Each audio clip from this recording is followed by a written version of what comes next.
Itália, na pessoa do professor José Eduardo, pela acolhida e pelo trabalho colaborativo que foi fantástico. Agradeço à doutora Joana pela orientação. Foi um trabalho muito satisfatório de ter sido realizado e muito significativo. Fundamental para que eu pudesse concluir a apresentação da minha tese. Infelizmente eu estou tendo alguns problemas técnicos, o aparelho não está funcionando direito, mas eu vou iniciar falando um pouco do contexto de produção da tese e o que deu origem, né, à investigação no passo em que nós estamos. O documento com que eu trabalho, ele foi localizado no Mosteiro de São Bento da Bahia, na época em que eu ainda estava na graduação, e fazia pesquisas no nível de iniciação científica, quando nós estávamos fazendo a organização deste acervo. A professora Alicia me convidou e perguntou se eu tinha interesse em trabalhar com o documento, porque era um documento que a característica do local onde ele estava era curiosa. Ele estava numa parte do arquivo do mosteiro, em que havia uma biblioteca em que estavam apenas livros impressos. Ele era o único manuscrito. Era um manuscrito que não tinha nenhum tipo de ornamentação, não tinha nenhum tipo de característica que esteticamente o distinguisse, né, dos demais documentos do acervo. E ele estava ali, então era uma incógnita. Inicialmente fiz a descrição do documento, digitalizamos e começamos a estudar o seu conteúdo. De imediato foi possível perceber que ele tratava do Marquês de Pombal. Nós nos referimos a ele como uma biografia política do Marquês de Pombal. Porém, esse documento não trazia nenhuma informação que permitisse identificar sua origem, nenhuma informação que permitisse identificar quem o havia escrito, quem era o autor intelectual desse documento. Ao longo da pesquisa de iniciação científica, nós fizemos a descrição do documento e, chegando ao mestrado, eu propus fazer uma edição. Sim. Eu sei, porque o aparelho daqui não está funcionando, por isso que eu não projetei. Eu estou reiniciando ele. Bem, e feita essa edição, nós buscamos levantar o máximo de informações que nos permitissem caracterizar o documento no contexto histórico em que ele estava inserido e buscar informações que nos permitissem compreender melhor seu conteúdo. Nesse processo, nós fizemos uma descrição das características da escrita desse documento, a morfologia, as características paleográficas todas que estavam disponíveis. Fizemos o levantamento das abreviaturas. Esse documento é muito rico em abreviaturas. Nós fizemos um glossário com 60 páginas, contendo exclusivamente abreviaturas. E fizemos também um pequeno cotejo daquilo que era apresentado dentro desse documento, em termos de informações históricas, com aquelas outras informações que estavam disponíveis na literatura que já se conhecia sobre o Marquês de Pombal. Com esse trabalho, nós podíamos ter um panorama mais amplo de como esse documento se relacionava com o contexto histórico, com a bibliografia disponível, mas ainda assim ficávamos com aquela dúvida. Quem eu teria escrito, qual teria sido a motivação para a existência desse documento. Esse documento foi adquirido aqui em Lisboa, no Centro Antiquário do Alecrim, por um baiano chamado Cláudio de Brito Reis, que era um advogado, e nasceu numa cidade chamada Ribeira do Pombal, no interior da Bahia. Pelo fato de a cidade de seu nascimento ter o nome do Pombal como patrono, esse senhor dedicou anos de sua vida a estudar as coisas que o Marquês de Pombal tinha feito, para entender qual era a importância dessa pessoa para a história. Mas esse lugar, o Pombal, era o topónimo que refere-se ao Marquês de Pombal? Ao Marquês de Pombal. Foi uma referência, uma homenagem ao Marquês de Pombal. E em que ano é que foi dada essa... O senhor agora me fez uma pergunta que eu não sei responder. Mas continua, só curiosidade. Bem, e em face disso, ele começou a buscar literatura disponível, fez muitas viagens a Portugal, notadamente aqui em Lisboa, buscando sempre conhecer o Marquês de Pombal. E, em determinada ocasião, ele deparou-se com esse manuscrito e o comprou nesse antiquário. Nos anos seguintes, esse senhor começou a estudar esse documento e fez diversas publicações fazendo referências a essa documentação, como sendo uma biografia, como sendo uma fonte de informações até então inéditas e importantes. E é partindo dessas indicações que esse senhor faz que nós vamos começar a buscar outras referências que vão constituir o referencial teórico e o corpus comparativo que nós fizemos para as análises na dissertação de mestrado. Bom, quando nós tivemos a oportunidade de conhecer e integrar o projeto Pombal Global, por convite do professor Eduardo e da doutora Joana, nós retomamos esse documento e resolvemos iniciar uma pesquisa justamente visando tentar identificar o quão próximo esse documento poderia estar do Marquês de Pombal. Por quê? Apesar de ser um documento que apresentava informações que poderiam ser consideradas, por um lado, laudatórias em relação ao Marquês de Pombal, sobre os feitos, como o Marquês de Pombal tinha conseguido construir coisas consideradas positivas para Portugal em seu governo, ele também apresentava algumas informações que poderiam ser entendidas por um viés mais crítico. Ou seja, considerando aquilo que nós havíamos encontrado dentro da bibliografia de uma polaridade entre pessoas que defendiam e pessoas que acusavam o Marquês de Pombal, esse documento se encontrava num centro, numa posição de neutralidade que era também interessante. Então ficava sempre a dúvida, será que o Marquês de Pombal teria sido responsável pela confecção desse documento, se não diretamente por sua mão, indiretamente por meio de uma escrita delegada? E é justamente dentro dessa dúvida que a nossa pesquisa se funda. Nós vamos buscar utilizar os conhecimentos da paleografia e da filologia para analisar as características da escrita desse manuscrito e tentar estabelecer uma relação de proximidade com o Marquês de Pombal. Eu consegui trazer para vocês a apresentação, eu peço desculpas por esse intervento, e a comunicação que eu apresento tem o título justamente Quem escreveu as Memórias de El-Rei Dom José I? E eu me refiro aos manuscritos 633122, que está na Biblioteca Geral da Universidade de Coimbra, e ao Códice 132, que é o documento que está no arquivo do Mosteiro de São Bento. Logo no começo da investigação, quando chegamos aqui, eu sou orientado pela doutora Alice e pela doutora Joana, como já foi mencionado.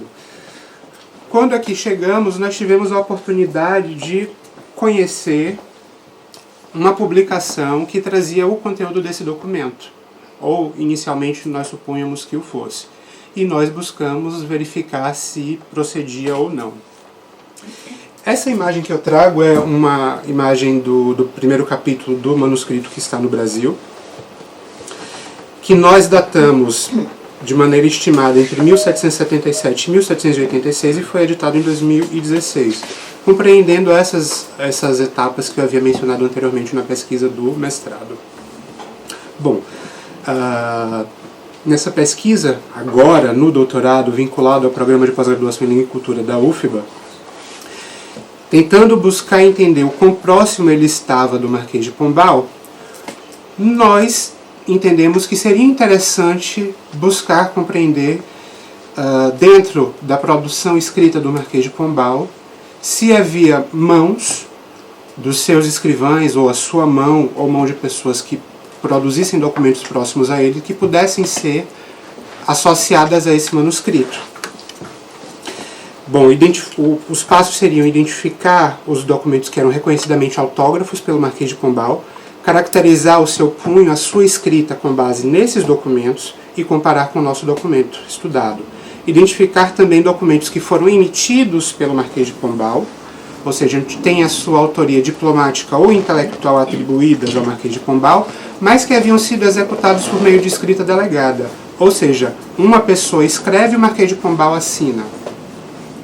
E fazer a comparação também dessas letras para verificar se, sendo uma pessoa que produz documentos para o Marquês de Pombal, nós poderíamos vincular. Existe a possibilidade de que esse documento tenha sido encomendado ou ditado por ele. E como se faz isso, né? Nós escolhemos como corpus para a nossa pesquisa, diante da grande quantidade de documentos, o fundo da coleção pombalina, da Biblioteca Nacional, considerando os princípios de proveniência e unicidade referentes à arquivologia, pensando que é um conjunto documental que pertence à família do Marquês de Pombal, é o conjunto documental que está relacionado à sua produção, né, pessoal.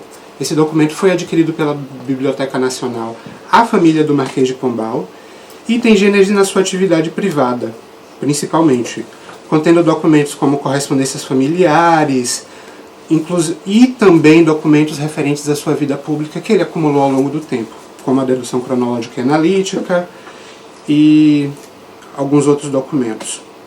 Dentre os documentos que nós encontramos nessa coleção, nós selecionamos os 2 volumes indicados com os códigos PBA 713 e PBA 714, que são volumes contendo cartas enviadas pelo Marquês de Pombal, majoritariamente ao seu filho, Henrique José de Carvalho e Melo, mas também a outros membros de sua família e outras pessoas de relevância.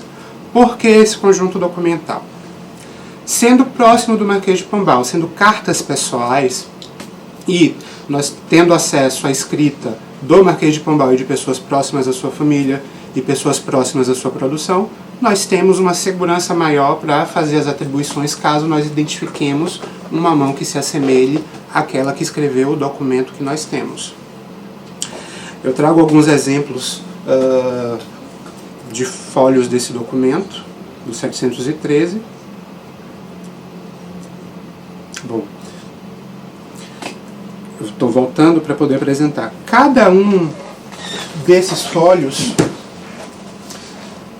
tem uma carta, né? Eu escolhi folhos que contêm uma carta para ficar mais fácil de demonstrar. Essa mão é a mão do Marquês de Pombal. A gente percebe que é uma mão que é um pouco tremida, pequenininha, e nós conseguimos identificar com certeza que é a mão do Marquês de Pombal, tanto pela sua assinatura, cotejando a sua assinatura com outros documentos que foram assinados pelo Marquês de Pombal, seguramente, documentos que têm uma validade diplomática que pode ser atestada, e comparando com os documentos que estão produzidos nesse fundo. Uma outra mão que produz o documento que é atribuído ao Marquês de Pombal, outras 2 mãos, são essas. A gente pode observar claramente que são 2 mãos com características muito distintas. Essa é uma mão que tem muita ornamentação, é uma letra maior, muito inclinada à direita, mais redonda do que essa, apesar de as 2 terem alguma característica. E ela também é assinada pelo Marquês de Pombal, ou seja, os 2 são 2 exemplos de escrita delegada. E aqui mais uma carta também, escrita pelo próprio Marquês de Pombal, se eu não estou... Não, escrita por uma terceira pessoa e assinada pelo Marquês de Pombal. Bom, levantando as características paleográficas dessa mão, notadamente a morfologia do traçado dessas escritas, nós vamos fazer um quadro comparativo e cotejar com os documentos, para dessa maneira tentar provar se esses documentos foi ou não escrito pelo Marquês de Pombal. Bom, mas nós encontramos, todavia, um outro documento que é um novo testemunho dessa biografia, que são as memórias atribuídas ao patriarca Dom José de Mendonça, que foi editado por Felipe Folque de Mendonça, e ele atribui a autoria desse documento ao patriarca, dizendo que há uma colaboração por outros amanuenses, certo? O cardeal patriarca de Lisboa, Dom José de Mendonça, O Homem e Seu Tempo, foi a publicação de Folque, é derivada da sua dissertação de mestrado, e nesse documento ele acrescenta essas memórias como um apêndice no final do documento. Ele identifica que esse documento encontra-se na coleção Jardim de Vilhena, no arquivo da Universidade de Coimbra, tendo sido adquirido por João Jardim de Vilhena, a herdeiros do conselheiro Augusto Gomes de Araújo.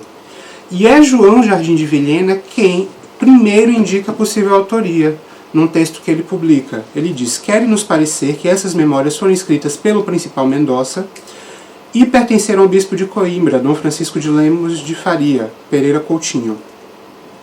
E é com base nessas informações nós vamos tentar também identificar documentos que tenham sido emitidos pelo patriarca, para cotejar as características da mão, para verificar se realmente esse documento foi escrito pelo patriarca. E também fazer o cotejo entre os dois documentos para verificar se os dois testemunhos são equivalentes e tentar identificar a relação entre um e outro. Bom, posteriormente, Felipe Falck reconhece a caligrafia de Dom José de Mendonça. Ele diz: este Códice de Memórias do Cardeal Patriarca Dom José de Mendonça foi iniciado a partir de 1777, já no reinado de Dona Maria I, como ele próprio refere no capítulo 6º. Nem a princesa, nem o seu infante Dom Pedro, hoje nossos amabilíssimos soberanos. Estas memórias foram escritas ao longo de um grande período de tempo, pelo menos até cerca de 1793, ou mais ainda, talvez até 1799, pois para o fim a caligrafia do cardeal vai se deteriorando cada vez mais. Para além da caligrafia do cardeal, existem mais duas diferentes, provavelmente de seus secretários. O interessante nessa citação é a datação que ele estabelece ao documento, que corresponde com aquela que inicialmente nós havíamos estabelecido, ainda na investigação de mestrado, e o momento em que ele reconhece a caligrafia do cardeal e de outras pessoas que foram provavelmente seus secretários. Para verificar essa autoria, nós consultamos no índice de documentos que ele faz acompanhar este livro, quais foram os textos consultados, e há uma variedade de documentos, tanto no arquivo da Universidade de Coimbra, na Biblioteca Geral da Universidade de Coimbra e no arquivo do Patriarcado. Nós fomos atrás dessa documentação para consultá-la e verificar se realmente a escrita desses documentos poderia ser atribuída efetivamente ao cardeal patriarca, e para comparar, para verificar se essa atribuição que ele estava fazendo procedia, porque além de dizer que é do cardeal patriarca, ele não oferece nenhum meio de validação dessa informação. Ele não diz de que maneira ele chegou a essa conclusão. Ele apenas diz: foi o cardeal patriarca. Então nós precisamos verificar de que maneira se pode conferir se é efetivamente ou não. E nós identificamos o manuscrito, que é este documento, cuja estrutura se inicia com um índex correspondendo ao nosso documento, e com base nesse índex nós fizemos um cotejo inicial, verificamos que o índex dos dois documentos são correspondentes. O interessante é observar que este documento que está no arquivo da Universidade de Coimbra, ele tem uma característica que o diferencia do nosso. No nosso, a paginação do índex não corresponde com as páginas em que os capítulos se iniciam, e nesse documento corresponde. Considerando que a indicação da paginação no nosso documento é a mesma indicação desse documento, nós supomos que o documento que está no Brasil é uma cópia. Mas nós ainda vamos fazer um cotejo mais aprofundado, nós vamos fazer uma edição crítica, na verdade, cotejando o documento que está no Brasil, esse documento que está no arquivo da universidade e a edição que o Felipe Falck faz, para termos certeza das relações sistemáticas que se estabelecem entre esses documentos, mas nós supomos de início que esse seria o documento fonte de que foi feita a cópia que está no Brasil. E essas duas são as duas caligrafias, as duas escritas mais produtivas, as duas mãos mais produtivas nesse manuscrito. Aqui são exemplos dessas escritas, são escritas visivelmente diferentes, com uma análise mais cuidada, porém são elementos muito sutis. Então nós vamos fazer uma análise muito criteriosa, identificando em que trechos do documento cada uma dessas mãos escreve, quais são as características morfológicas e paleográficas de cada uma dessas mãos para cotejá-las e ter certeza de quantas mãos escrevem esses documentos e tentar chegar à conclusão de se é ou não do Dom José de Mendonça. E como nós vamos fazer isso?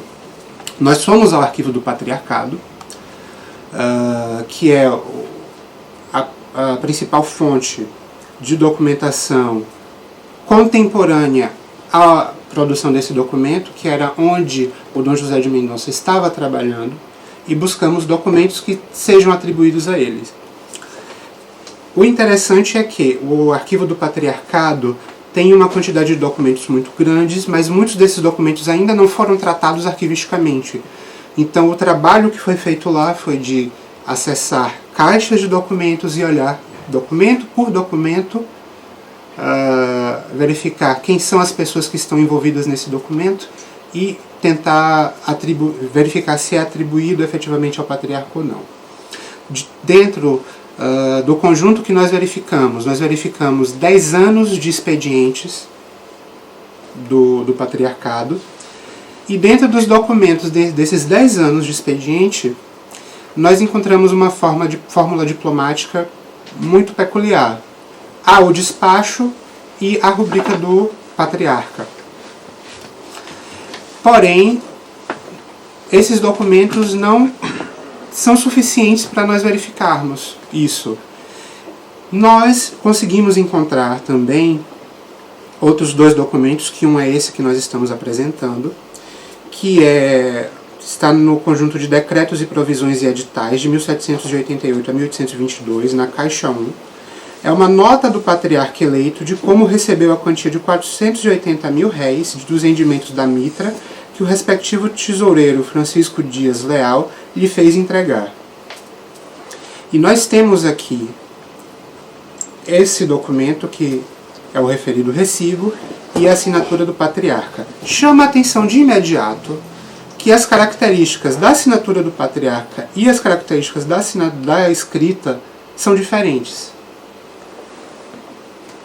Isso já nos aponta que se trata de uma escrita delegada, ou seja, uma pessoa redige o documento e o patriarca assina.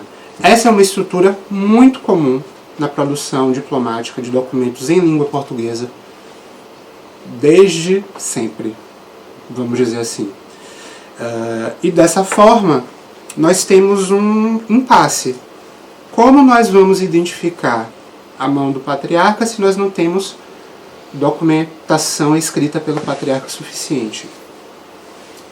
Nós encontramos também um outro documento, que é esse diploma, que é uma das informações que vão ser mais importantes nesse processo de análise, porque ele é um documento que tem elementos de validação suficientes para nós verificarmos, nós atribuirmos efetivamente a autoria diplomática e a autoria da escrita do documento. E ele traz o texto, a assinatura do patriarca e a identificação da pessoa que o escreveu. Ou seja, nós sabemos que essa mão que escreve esse diploma e é responsável pela imensa maioria da produção dos documentos que estão no arquivo do patriarcado, assinados pelo patriarca, que é Tomás Antônio Carneiro. Este senhor é o responsável por essa mão. Então, tendo encontrado esse diploma, nós conseguimos identificar que a mão que mais produz os documentos atribuídos ao patriarca no patriarcado e a mão que é mais produtiva naquele manuscrito que está no arquivo da Universidade de Coimbra não é a mão do patriarca de Lisboa, e sim é a mão de Tomás Antônio Carneiro, que é um escrivão do patriarcado. Nós verificamos também um outro conjunto de documentos, que é o livro de assentos do patriarcado, e que tem a identificação de outros escrivãos. Porém, nenhuma dessas mãos corresponde às mãos que nós encontramos nos documentos. Então, nós temos apenas como referência, agora para o cotejo, a assinatura do patriarca e essas 2 peças documentais. Eu apresento as referências que nós utilizamos para essa apresentação e agradeço sobremaneira a audiência de todos.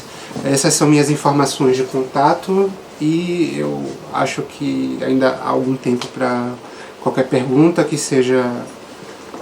alguém queira propor. Também fiquem à vontade para anotarem os contatos e, se for necessário, escrever.